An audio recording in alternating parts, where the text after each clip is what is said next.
Hi friends, నేను మీ వల్లిని.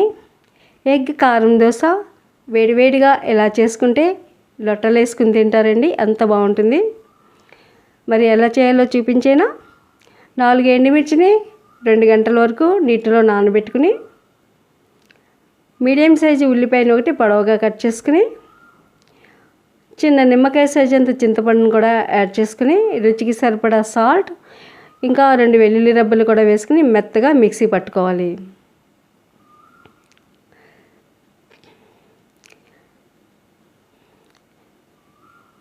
దోశ బ్యాటర్ని ఈ విధంగా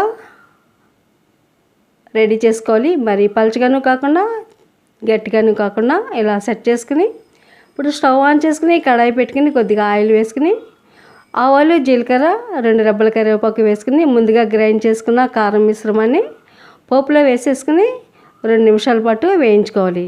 ముందు క్లిప్పు మిస్ అయిందండి. ఇప్పుడు స్టవ్ ఆన్ చేసుకుని పాన్ పెట్టుకుని 2 గరిటెల దోశ పిండిని వేసుకుని పలుచగా స్ప్రెడ్ చేసుకోవాలి.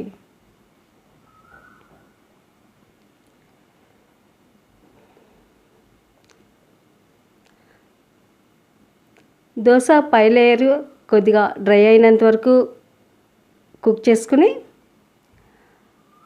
ముందుగా రెడీ చేసి పెట్టుకున్న కారాన్ని 1 స్పూన్ వేసుకుని దోశ అంతటికి అప్లై చేసుకోవాలి.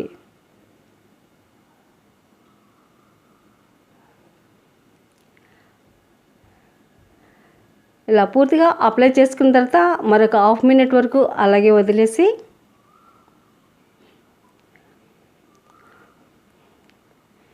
ఒక ఎగ్ తీసుకుని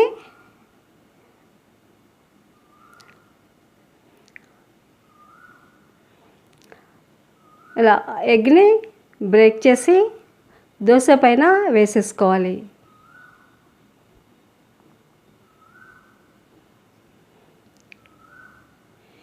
ఈ ఎగ్ మిశ్రమాన్ని దోశ అంతటికి ఈవెన్గా అప్లై చేసుకోవాలి.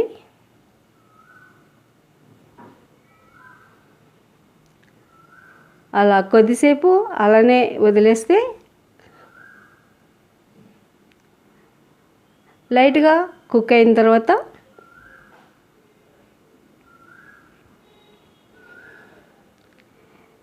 చుట్టూరా 2 స్పూన్ల వరకు ఆయిల్ వేసుకొని, పైన కూడా కొద్దిగా ఆయిల్ వేసుకుని కొద్దిసేపు కుక్ చేసుకోవాలి.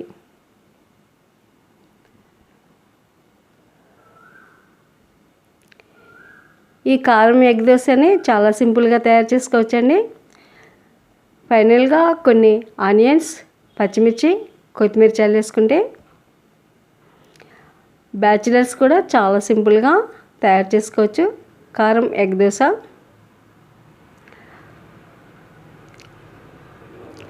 దోశని రెండో వైపుకి టర్న్ చేసుకోవాలి. మరొక 2 నిమిషాలు మీడియం ఫ్లేమ్లో కుక్ చేసుకుంటే యమ్మీ యమ్మీ కారం ఎగ్ దోశ తినడానికి రెడీ అయిపోయింది. ఇంకెందుకు ఆలస్యం, మీరు కూడా ట్రై చేసి మీకు ఎలా కుదిరిందో కామెంట్ ద్వారా నాతో షేర్ చేసుకోండి.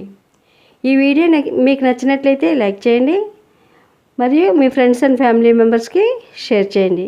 Thank you for watching.